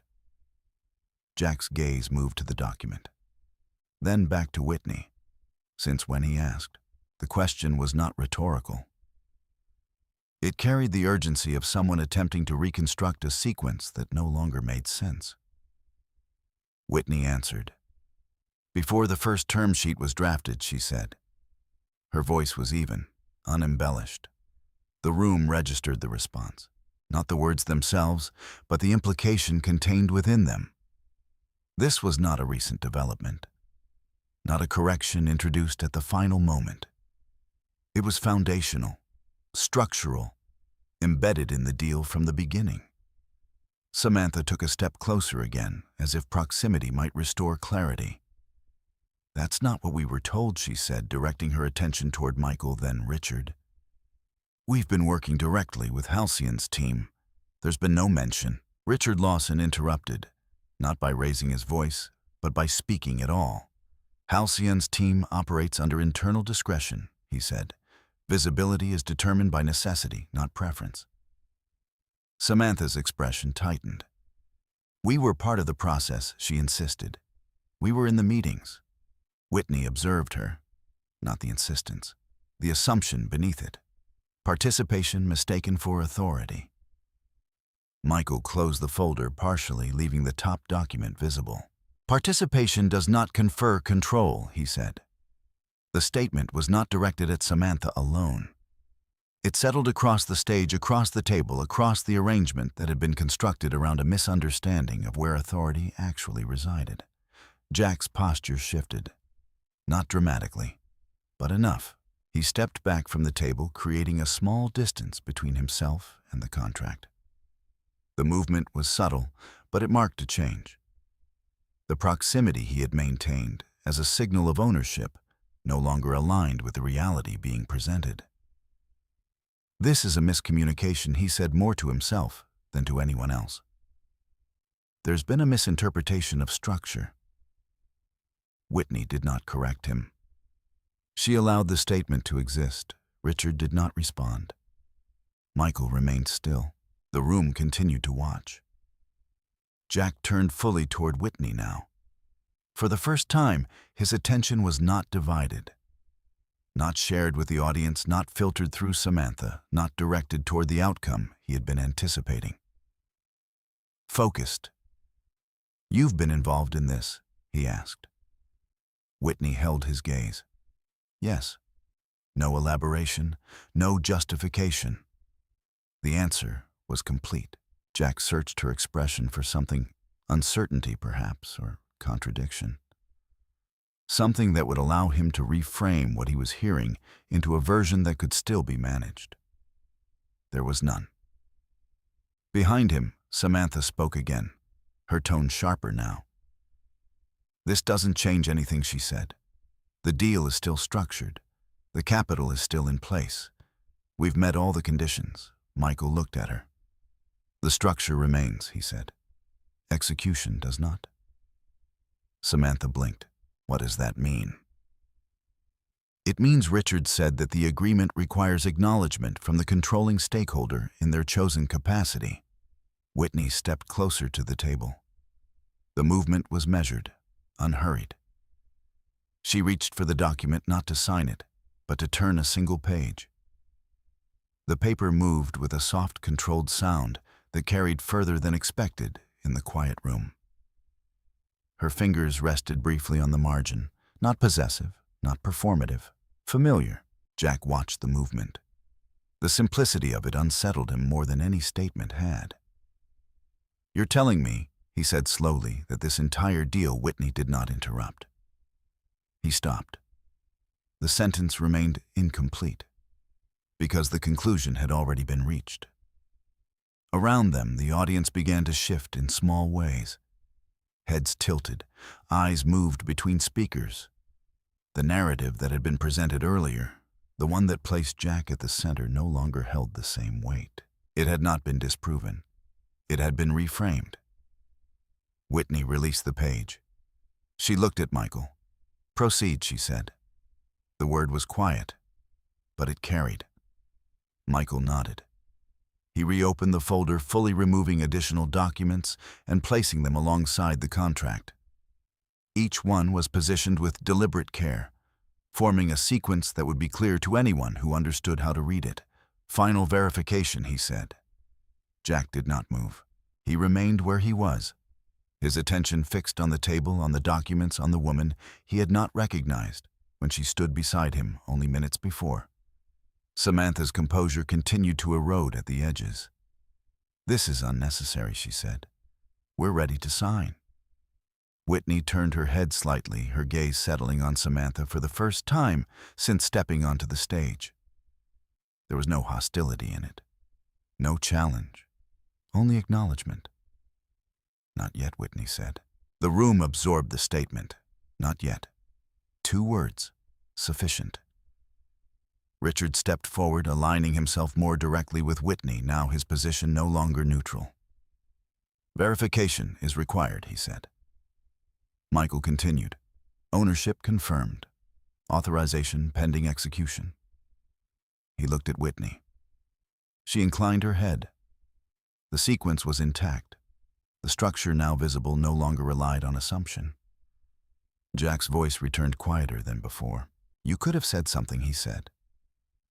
Whitney did not respond immediately. When she did, her voice remained unchanged. "I did," she said. Jack frowned. When Whitney met his gaze. "In the documents." The answer settled without resistance, because it could not be argued. He had seen them, reviewed them, signed preliminary versions. Each time the information had been present. Each time it had been overlooked. Samantha stepped back again this time, without attempting to recover her position at the table. The alignment had shifted too far. Around them, the room no longer felt like an audience. It felt like a witness. Whitney turned back to the contract. Her hand moved toward the pen. Not with urgency, with intention. And as she lifted it, the final element of the structure Jack believed he controlled passed quietly and completely out of his reach. The pen did not move immediately. Whitney held it between her fingers, with the same measured stillness that had defined her presence throughout the evening. There was no urgency in the gesture, no attempt to rush toward completion. The contract remained open before her, the signature line, waiting but not demanding. Across the table, Jack watched. Not the pen, her. For the first time, the framework he had relied on, titles, roles, visibility, offered him no guidance. There was nothing to interpret, nothing to negotiate, only the fact of her presence and what it represented. Michael Grant adjusted the documents beside the contract, aligning them into a sequence that reflected the order of execution. His movements were quiet, precise, reinforcing the structure that had now been fully revealed. Before signature, he said final disclosures must be entered into record. Jack's attention shifted, as though the statement offered a point of return. "Disclosures," he repeated. Michael nodded. "Standard protocol," he said, "particularly in cases involving controlling interest and executive conduct." The phrasing was deliberate. Executive conduct. The words did not accuse. They did not need to. They simply identified a category, a framework through which behavior would be evaluated. Samantha's voice cut in sharper now, the control she had maintained throughout the evening thinning further. "This is unnecessary," she said. We've complied with all regulatory requirements. There's no reason to complicate. Richard Lawson spoke, his tone unchanged. Complexity is not being introduced, he said. It is being acknowledged. Samantha fell silent. Not because she accepted the statement, but because she could not counter it without exposing the very assumption it challenged. Whitney lowered the pen slightly, her gaze moving to Michael. "Proceed," she said again. Michael opened another document. "This record includes all communications relevant to the formation and execution of the agreement," he said, "including those that may impact fiduciary evaluation." Jack's expression tightened. "What exactly are you presenting?" he asked. Michael did not look at him immediately. Instead, he turned the document so that it faced the table, visible to those on the stage, but not yet to the audience. "Internal correspondence," he said. "Scheduling logs, recorded interactions." Samantha's posture shifted. A small movement, but enough. Whitney observed it. Not the fear, the recognition. Samantha understood at least partially what had been preserved. Jack's voice lowered. "This isn't relevant," he said. "We're here to finalize a deal, not review." "Relevance?" Michael said, interrupting without raising his voice, "is determined by the governing structure." He placed a second document beside the first. Halcyon's governance model requires that controlling stakeholders assess not only financial alignment, but operational integrity. Jack's gaze moved between the documents. "And you're suggesting there's an issue with that?" he asked. Michael did not answer directly. Instead, he activated a tablet that had been resting beside the folder. The screen illuminated, displaying a series of timestamps, messages, and file references arranged in chronological order. Whitney did not look at the screen immediately. She already knew what it contained. Jack stepped closer. "What is this?" he said. Michael angled the tablet slightly, making it visible to him. "Communications associated with the Brooks Adaptive Systems Executive Office," he said. Jack's eyes scanned the display. For a moment, nothing registered. Then recognition. Not of the content in full, but of fragments, phrases, times, context. Samantha spoke, her voice controlled but strained. "These are internal," she said. "They're not part of the agreement." Michael's response was immediate. "They are part of the evaluation." Whitney stepped forward slightly, closing the distance between herself and the table. Her presence shifted the focus again, not away from the documents, toward their meaning. Jack looked at her. "You've been collecting this?" he asked. Whitney held his gaze. "I've been documenting," she said. The distinction mattered. Collection implied intent. Documentation implied process. Jack's jaw tightened. "This is a private matter," he said. "It has nothing to do with the deal." Whitney did not argue. She did not need to. Michael spoke instead. "Executive conduct reflects on institutional risk," he said, "particularly when it intersects with representation during negotiation." Samantha's composure fractured further. "You can't use this," she said. "This is admissible," Michael said. The word landed cleanly. Not loud, not emphasized. Final. Richard Lawson stepped closer to the table, his position now fully aligned with Whitney. "Halcyon does not separate conduct from consequence," he said. The room, which had remained silent, began to shift again. Not audibly, but in attention. Guests leaned forward. Some exchanged glances. The narrative had moved beyond uncertainty. It had entered evaluation. Jack looked down at the tablet again. A message thread remained open. His, Samantha's. The timestamps aligned with meetings, with decisions, with moments that had shaped the progression of the deal. Individually, each message could be explained. Together they formed a pattern. Whitney watched him process it. Not with satisfaction, not with judgment, with clarity. "You're jeopardizing the entire agreement," Jack said. Finally, his voice lower, now less certain. Whitney shook her head once. "No," she said. "I'm defining it." The distinction held. The agreement had always contained these conditions. They had not been introduced. They had been overlooked. Samantha stepped back again this time, fully disengaging from the table. Her alignment with Jack no longer provided protection. If anything, it increased exposure. Michael deactivated the tablet, returning it to the table. "The evaluation is complete," he said. He looked at Whitney. "Authorization remains at your discretion." The room settled. Not into silence, into expectation. Whitney lifted the pen again. This time, the movement continued. She positioned it above the signature line, her hand steady, her posture unchanged. Jack watched, not speaking, not interrupting.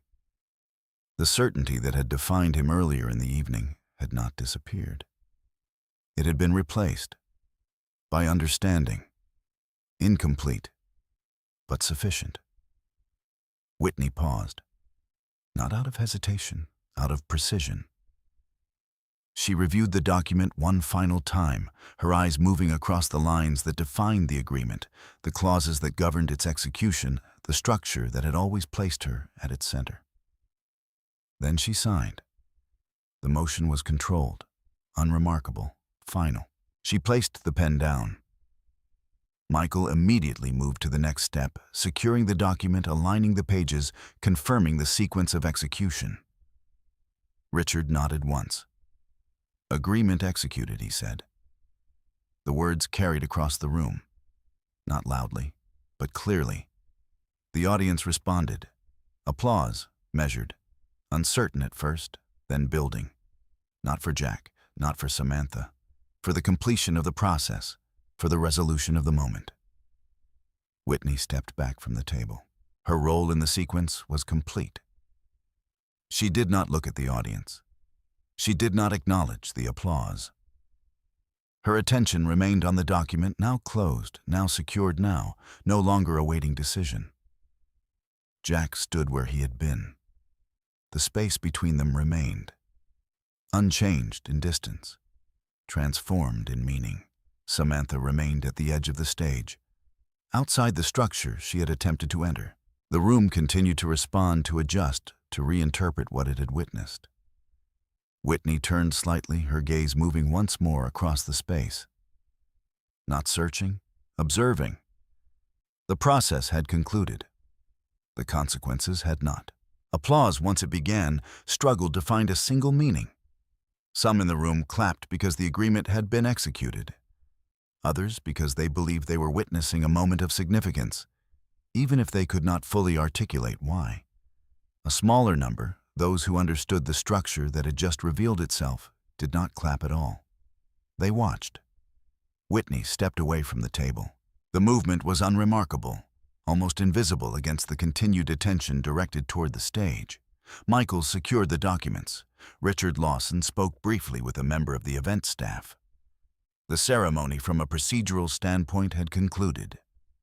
But the room had not. Jack remained where he stood, his posture unchanged, though the meaning behind it had shifted. His hands, no longer near the contract, rested at his sides. The position conveyed composure, but it lacked the certainty that had defined him earlier. He turned toward Whitney. "Wait," he said. The word was quiet, but it carried. Whitney paused, not because she had been called, because the moment required acknowledgement. She turned slightly enough to face him without stepping closer. The distance between them remained intact. "You could have said something before," Jack continued, his voice lower now, stripped of projection. "Before all of this." Whitney regarded him. "I did," she said. The repetition was deliberate. Jack exhaled, the tension in the movement more visible now. "No," he said. "Not like this. Not in documents, not in structures." Whitney did not respond immediately. Around them, the room had begun to reorganize. Conversations resumed, though more cautiously. Guests approached the stage in measured steps, some offering congratulations to Richard, others attempting to re-establish alignment with what they now understood to be the true center of authority. Samantha remained near the edge. She had not left, but she had not returned to the table. Her position was undefined, caught between the role she had occupied and the one she no longer could. Whitney spoke. "You weren't looking for it," she said. Jack's gaze held. "That's not the same as not telling me." Whitney's expression did not change. "The information was present," she said. "Each time." Jack shook his head slightly. "That's not how this works." Whitney considered the statement. "It is," she said, "not argumentative, not corrective, accurate." Jack's attention shifted briefly toward the audience, then back to her. "You let this happen," he said. The phrasing carried weight. Not accusation, attribution. Whitney held his gaze. Yes. The answer did not deflect. It did not justify. It acknowledged. Jack's brow tightened. "You let me stand up there," he said. "You let me believe Whitney did not interrupt." He stopped. The sentence did not complete itself, because the belief had not been constructed by her. It had been assumed. Whitney spoke again. "I let you proceed," she said. The distinction settled. Jack looked at her, searching for something, an opening perhaps, or an explanation that would restore a version of the dynamic he understood. "There was no reason to do it like this," he said. Whitney's gaze did not shift. "There was," she said. Jack waited. Whitney continued. "Clarity requires context." The words were simple, but they carried the weight of sequence. Jack's posture changed again subtly, the controlled alignment giving way to something less certain, less defined. "You're making this public," he said. Whitney's eyes moved briefly across the room. "Some things become visible when they're complete," she said. Jack followed her gaze. Guests were watching, not openly, but attentively. The story of the evening was no longer contained within the stage. It had expanded, carried through observation, through interpretation, through the quiet exchange of understanding between those who recognized what had occurred. Samantha stepped forward, not toward the table, toward Jack. "What is happening?" she asked, her voice low, controlled, but no longer steady. Jack did not answer immediately. His attention remained on Whitney. "She's claiming control over Halcyon," he said. Samantha's expression tightened. "That's not possible," she said again, though the certainty behind the statement had diminished. Whitney did not respond to her, not directly.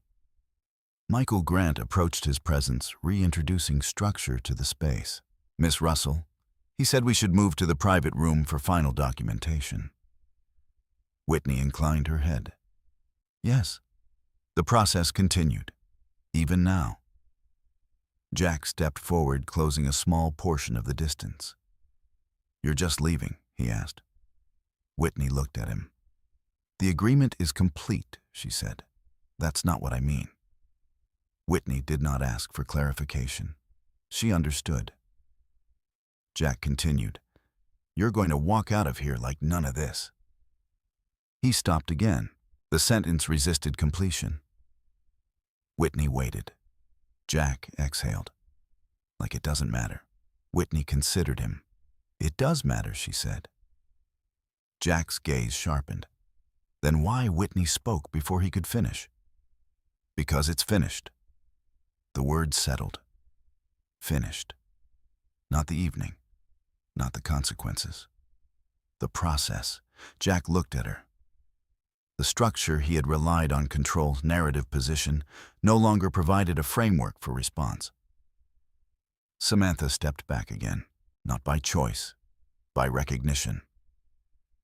Her presence no longer influenced the direction of the conversation. Her position within the room had shifted from central to peripheral, from defining to observing. Richard Lawson moved closer. "Mr. Brooks," he said, his tone measured, "Halcyon will follow up regarding next steps." Jack did not look at him. "What next steps?" he asked. Richard did not elaborate. "The appropriate ones," he said. The answer was sufficient. Not because it explained, because it deferred. Whitney turned slightly, aligning herself with Michael. "We're ready," she said. Michael nodded. They began to move, not hurried, not delayed, with the same precision that had defined every step leading to this moment. Jack watched them. Whitney did not look back. She walked past the edge of the stage, past the line where visibility had shifted past the space where she had stood unnoticed only minutes before. The room adjusted around her, not with overt recognition, but with awareness. Guests stepped aside. Conversations paused. Paths cleared without instruction. Samantha remained where she was, still, uncertain. Her gaze followed Whitney, but she did not speak again. Jack remained at the table. The contract now closed rested where it had been.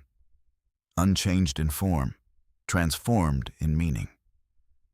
Around him, the room resumed its movement. But not its certainty. Whitney reached the exit. The doors opened quietly, revealing the corridor beyond neutral controlled, separate from the spectacle of the ballroom. She stepped through. Michael followed. The doors closed behind them. Inside, the event continued. Outside, the structure shifted into its next phase. Whitney did not slow. Her pace remained steady, her posture unchanged. There was no visible reaction, no expression of conclusion, only continuation. The process had moved forward, exactly as it had been designed to. The corridor outside the ballroom absorbed sound. The applause, the conversations, the subtle recalibration of alliances, all of it diminished the moment the doors closed. What remained was a quieter space, defined not by spectacle, but by sequence. Lighting softened. Footsteps echoed with measured clarity. The structure of the evening, once public, returned to process. Whitney walked without hesitation. Michael Grant remained half a step behind her, not leading, not directing, but aligned. He carried the folder containing the executed documents, his grip steady, his attention focused on what came next rather than what had already concluded. "Conference room B is prepared," he said. Whitney nodded. They turned a corner, passing a row of closed doors, each identical in appearance, each concealing a different function. The hotel had been designed to accommodate events of scale, but also to contain the decisions that shaped them. The room they approached was one of those spaces. Neutral, private, necessary. Michael opened the door. Inside, the environment was controlled. A long table, minimal decoration, screens already active displaying secure connections, waiting to be engaged. At the far end, a set of chairs had been arranged with precision, not for comfort, but for alignment. Whitney entered. She did not pause. The transition from public to private did not require adjustment. It was a continuation, not a shift. Michael closed the door behind them. "Board members are standing by," he said, gesturing toward the screens. Whitney moved to the head of the table. She placed her hands lightly on the surface, grounding, orienting, then took her seat. Michael activated the connection. The screens came to life. Faces appeared, controlled, composed individuals who operated within structures where visibility was optional and authority rarely required introduction. The Halcyon board did not speak immediately. They observed, confirming presence, assessing context. "Miss Russell," one of them said finally. Whitney inclined her head. "The agreement has been executed," she said. The statement was not celebratory. It was factual. "Understood," another voice replied. "Verification." Michael stepped forward, placing the folder on the table, opening it with the same precision he had displayed on the stage. "Documentation is complete," he said. "All signatures secured. Disclosures entered into record." Whitney did not look at the screens. She did not need to. The structure was familiar. The sequence had been followed. Proceed with post-execution review, she said. The board acknowledged. There were no congratulations, no commentary, only continuation. Michael began outlining the next phase. Assessment of executive conduct has been initiated, he said. Preliminary findings indicate material concerns regarding fiduciary alignment. Whitney listened, not reacting, processing. The board remained silent as he continued. Communication scheduling discrepancies and representation inconsistencies have been documented, he said. Recommendation is to suspend unilateral authority pending review. Whitney considered the statement. Suspension, not removal. Not yet. The distinction mattered. Timeline, she asked. Immediate provisional measures, Michael said. Full review within 72 hours. Whitney nodded. Implement, she said. The decision did not require elaboration. It aligned with the structure. On the screen, one of the board members leaned forward slightly. Public exposure, he asked. Michael responded. Contained, he said. Event attendees are aware of the shift in authority. External narrative has not yet been established. Whitney spoke. It will remain that way. The statement carried weight, not as a command, as a boundary. The board acknowledged, understood. Whitney's gaze moved briefly to the documents in front of her. The contract now executed represented not an end, but a point of transition. Control had been formalized, authority clarified, but consequence required process. Michael continued. Legal separation procedures can be initiated concurrently, he said. The phrasing was deliberate. Legal separation, not personal. Whitney did not hesitate. Prepare the filing, she said. Michael inclined his head. Understood. The board did not comment. They did not need to. The intersection of personal and institutional structure was not unusual at their level. What mattered was clarity, alignment, execution. Whitney sat back slightly. Her posture remained composed. There was no visible shift in expression, no indication that the decisions being made carried personal weight beyond their structural implications. On the screen, another member spoke. Continuity of operations, he asked. Whitney responded. Uninterrupted, she said. Leadership transition will be internal. Designated successor, Whitney paused, not out of uncertainty, out of precision. Interim structure will remain in place, she said. Final designation after review. The answer was sufficient, not definitive, but aligned. Michael closed the folder. The immediate phase is complete, he said. Whitney nodded. Then we proceed, she said. The board began to disconnect. One by one, the screens returned to neutral displays, the faces replaced by blank interfaces that concealed more than they revealed. The room returned to stillness. Process, once activated, continued without the need for constant observation. Michael remained. He gathered the documents, securing them once more. The filing will be submitted within the hour, he said. Whitney rose. The movement was smooth, unhurried. Thank you, she said. Michael acknowledged the statement. No more, no less. Whitney moved toward the door. The next phase did not require discussion. It required execution. Michael opened the door for her. The corridor outside remained quiet. Unchanged, Whitney stepped through. Behind her, the room returned to its neutral state, the decisions made within it already moving through systems that would carry them forward. As she walked, the distance from the ballroom increased. The sound did not return. The event, with its lights and voices and shifting attention, existed now as a separate layer, one that had already served its function. Ahead, the exit approached. Not dramatic, not marked. A transition point. Whitney did not slow. Her pace remained consistent, her posture unchanged. There was no visible indication of conclusion, no gesture to mark the significance of what had just occurred. only movement. Forward. The process had not ended. It had advanced, and everything that followed would unfold within the structure she had maintained quietly, precisely, and without the need for anything more than what had already been established. By the time Whitney reached the exit, the night had settled into a different kind of quiet. Outside the hotel, Manhattan continued as it always did, uninterrupted, indifferent. Traffic moved in controlled streams, light reflected off glass and steel layering the city in a constant, shifting glow. The scale of it made individual moments appear small, almost insignificant. Whitney stepped onto the sidewalk. The air was cooler than inside, carrying none of the contained intensity of the ballroom. It did not recognize the deal that had just been signed, nor the shift in authority that had taken place within it. The city did not adjust for events. It absorbed them. A black sedan waited near the curb. Michael had arranged it in advance.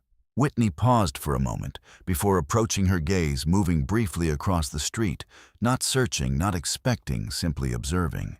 The night reflected back nothing of consequence, only movement, continuity, the steady progression of everything outside the structures she had just navigated.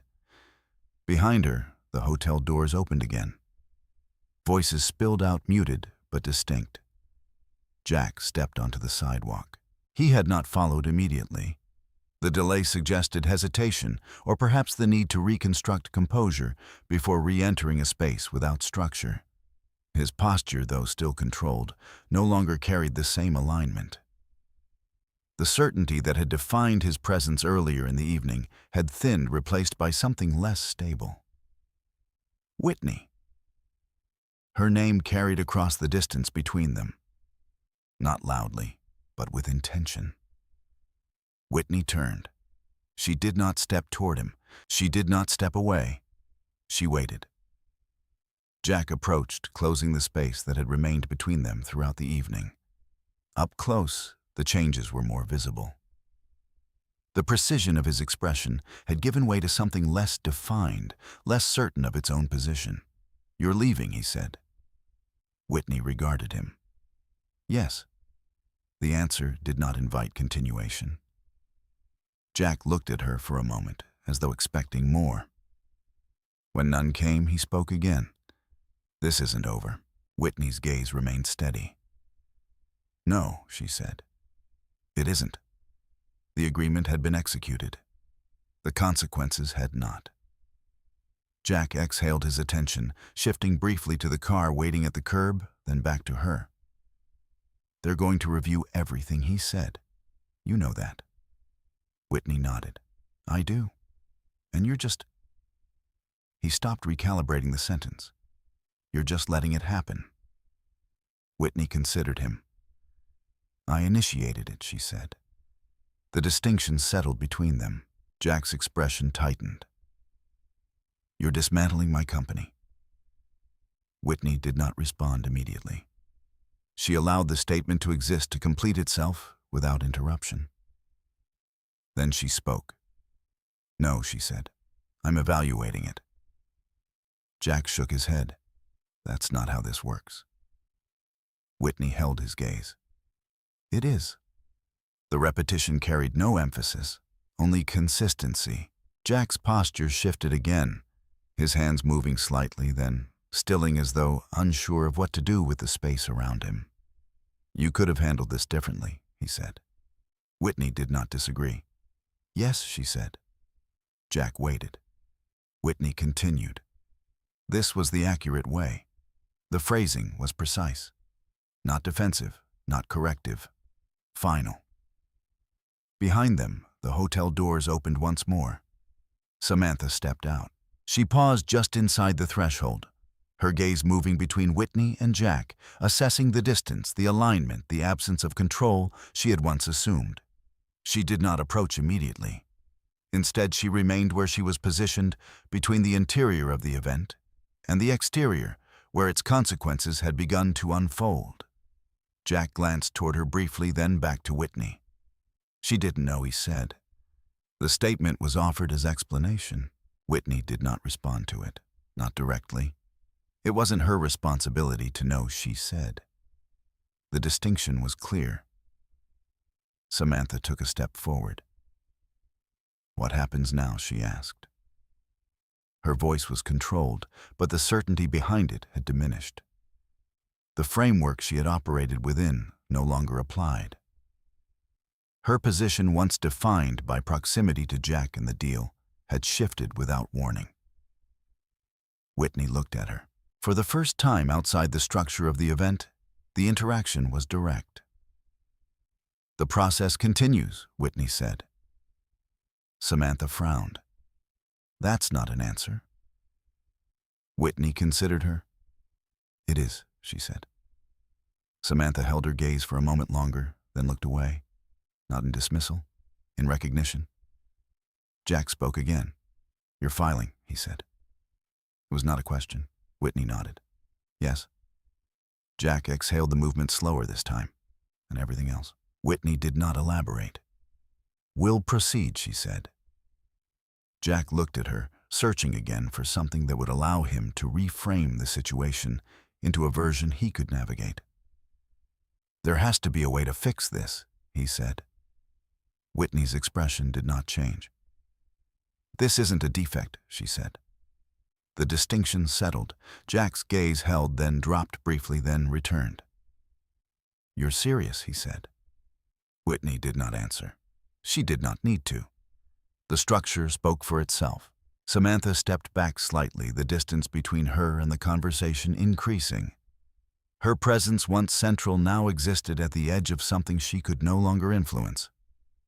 The driver opened the rear door of the sedan. Whitney turned toward it. Jack spoke once more. "Whitney." She paused, not turning back, not yet. "You're just walking away?" he asked. Whitney looked at him. "I'm moving forward," she said. The distinction remained. Jack did not respond. He stood where he was, the space around him no longer aligned with the certainty he had carried into the evening. Whitney entered the car. The door closed with a quiet, controlled sound. Inside, the environment was contained separate from the street, from the hotel, from the moment that had just concluded. The driver waited. Whitney did not speak immediately. She looked out through the window, the city reflecting back in layers of light and movement, none of it altered by what had taken place. After a moment, she said, "Go." The car pulled away from the curb. Outside, Jack remained where he stood. Samantha beside him, but not aligned. The hotel behind them still active, still processing, still reshaping the narrative that had been disrupted. Inside the car, Whitney remained still. No visible reaction, no expression of conclusion, only continuation. The process had moved beyond the event, into consequence, into structure, into everything that followed. By morning, the city had already moved on. News cycles turned quickly, especially in Manhattan, where significance was measured not only by scale, but by duration. The previous night's event had not yet reached the surface of public reporting. No headlines carried its details.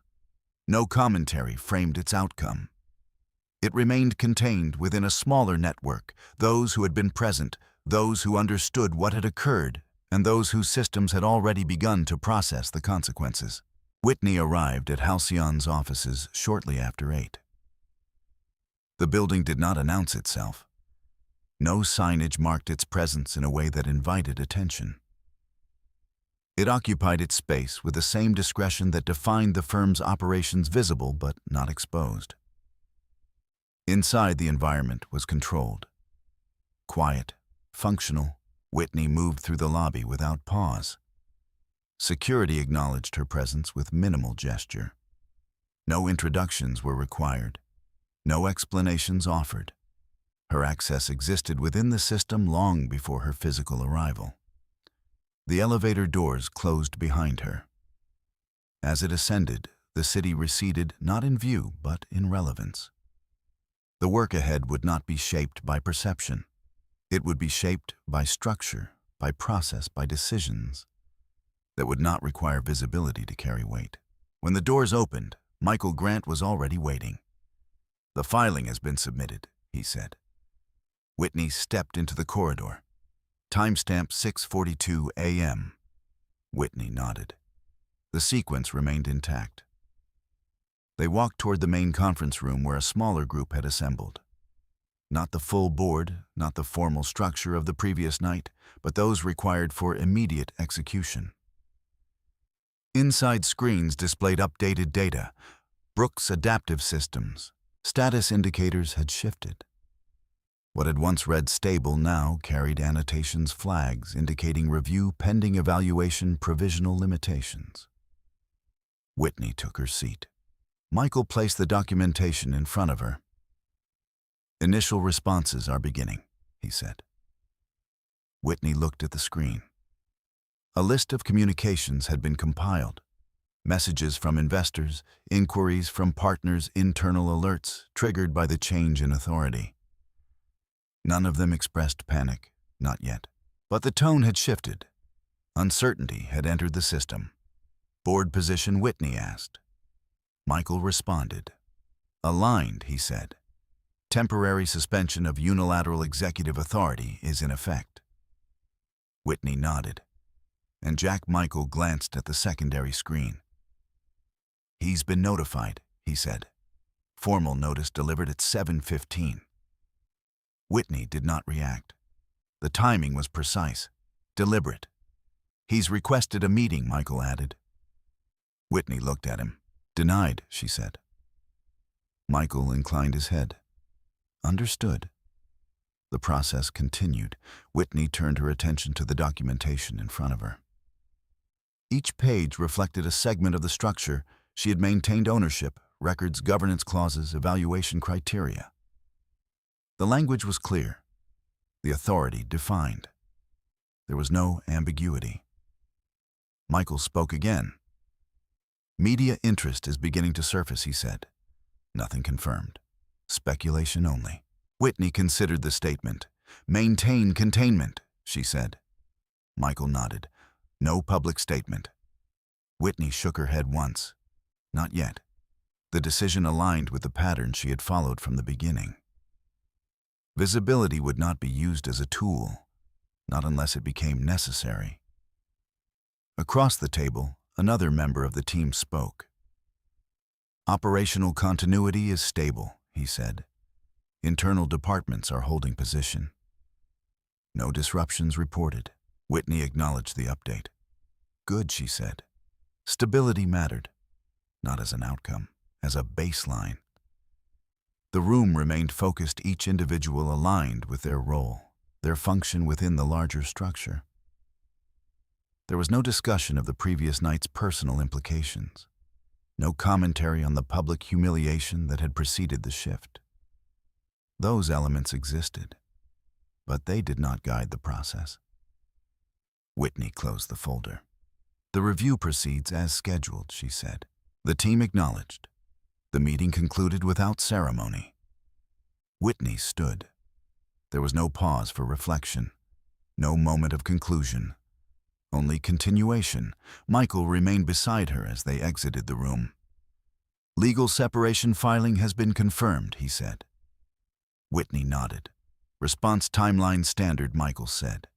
"Service expected within the day." Whitney did not ask for further detail. The structure would carry it forward. They walked toward her office. The space was minimal, defined by function rather than display. Glass walls framed the city beyond, not as a statement of status, but as a reminder of scale. The work conducted within these walls did not require acknowledgement from the outside. Whitney moved to her desk. She set down her notebook, opened it, wrote the date. Below it, a series of entries. Filing submitted. Authority suspended. Review initiated. The handwriting remained even, unchanged. Michael stood near the doorway. "Anything further?" he asked. Whitney looked up. "No," she said. Michael nodded. "I'll coordinate the next phase," he said. Whitney inclined her head. He left. The door closed quietly behind him. Whitney remained seated. The room was still. Outside, the city moved. Inside, the structure held. Her phone vibrated. A message. Jack. She did not open it immediately.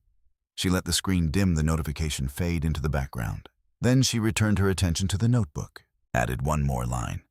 Process continues. She closed it, set it aside, turned to the screen in front of her. Data populated in real-time updates, adjustments, responses that reflected the system adapting to the changes she had set in motion. There was no satisfaction in it. No visible sense of resolution. Only alignment. The work had not ended.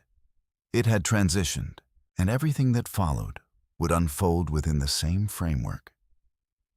She had maintained from the beginning, quiet, precise, and unaffected by anything that did not belong within it.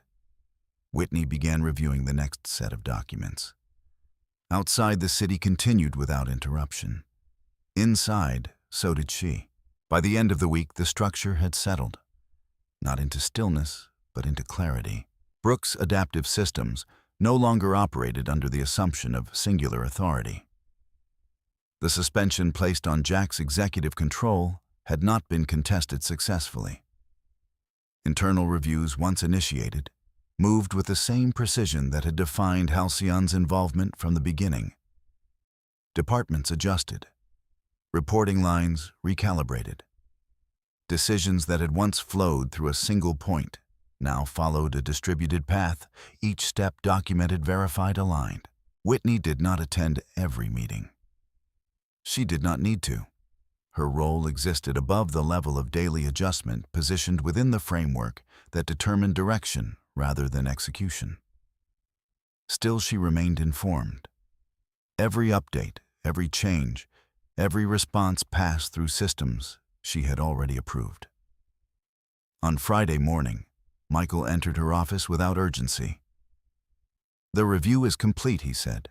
Whitney looked up from the document in front of her. Summary. Michael placed a folder on the desk. "Findings confirm material breaches in fiduciary alignment," he said. "No evidence of financial misconduct. However, governance standards were not maintained." Whitney nodded. The distinction mattered. "Recommendation: permanent removal from unilateral executive authority," Michael said. "Retention in an advisory capacity possible pending board approval." Whitney considered the statement. Not the outcome, the structure. "Proceed with removal," she said. Michael inclined his head. And the advisory position, Whitney did not hesitate. Not necessary. Michael closed the folder. Understood. He did not ask for elaboration. None was required. Across the city, Jack received the decision in a room that no longer belonged to him in the way it once had. His office remained physically the same glass walls, the same view, the same arrangement of furniture. But the structure had shifted. Access points had changed. Permissions had been revised. The system, once aligned to his authority, now recognized a different center. He read the notice once, then again. The language was precise. No accusation, no excess, only outcome. He did not respond immediately. There was no direct path to reversal. The process had been followed. The documentation complete. The authority that enacted it was not one he could challenge through the same channels he had once relied on. Across the room, Samantha stood near the window. She had not left in the days following the event, not entirely.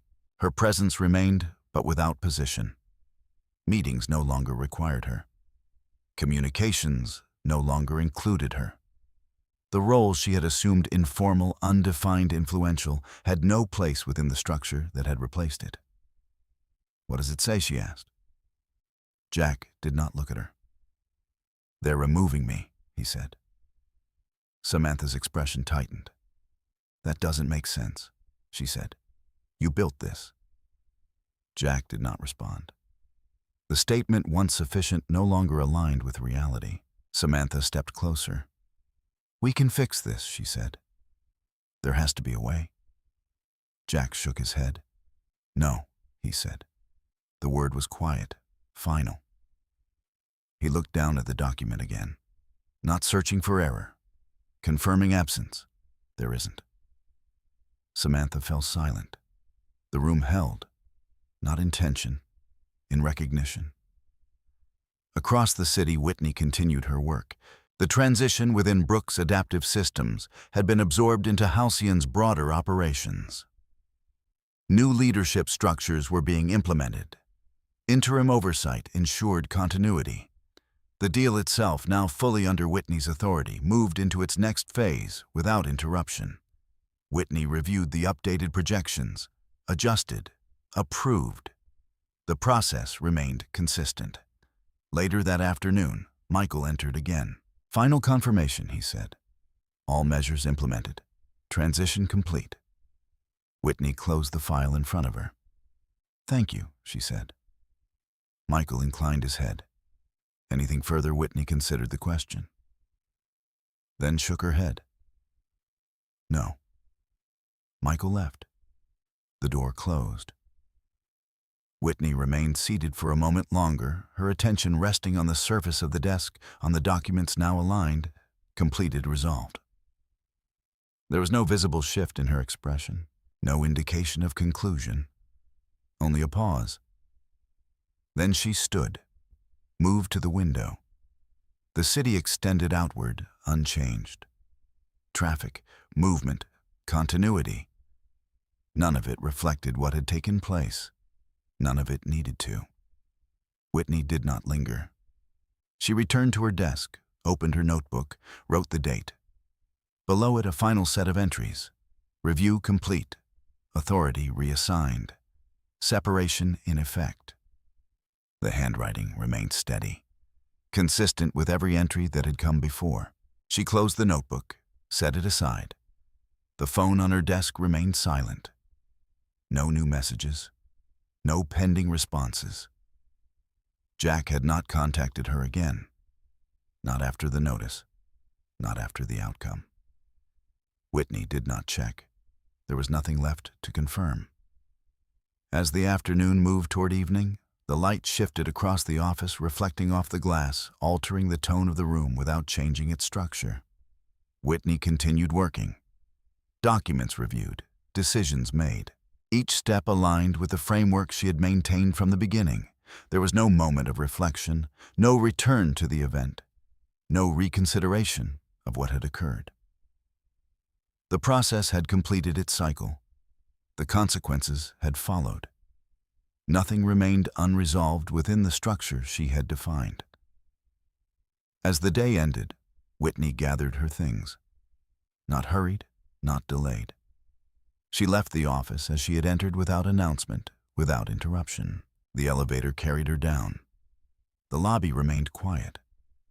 Outside, the city moved, unchanged. Whitney stepped into it, not as someone leaving something behind, but as someone continuing forward. The distance between what had been and what remained did not require acknowledgement. It existed, and she moved through it without resistance. The evening settled, the structures held, and Whitney Russell, as she had from the beginning, remained exactly where she had always been, within the framework of her own authority, defined not by visibility, but by the quiet certainty of what had already been established. The story does not end where the moment breaks. It ends where clarity settles. Whitney never raised her voice. She never argued, never demanded to be seen, never tried to correct what others misunderstood about her. She allowed the structure to speak, the documents to hold truth, and the system to deliver its own form of justice. What unfolded was not revenge. It was alignment. A quiet, deliberate correction of imbalance that had existed long before anyone noticed. Some will say she should have spoken sooner. Others will say she should have fought harder, louder, more visibly. But not all strength is expressed in noise. Not all control is proven through confrontation. Sometimes the most complete form of power is the one that does not need to announce itself at all. If you've stayed with this story until the end, you understand that silence is not absence. It is often preparation. I'm curious where you're watching from and what time it is where you are right now. Stories like this travel far, but they land differently depending on who is listening. If this story stayed with you, you can quietly support it by sharing your thoughts or simply staying for the next one. There's always another truth waiting to be revealed.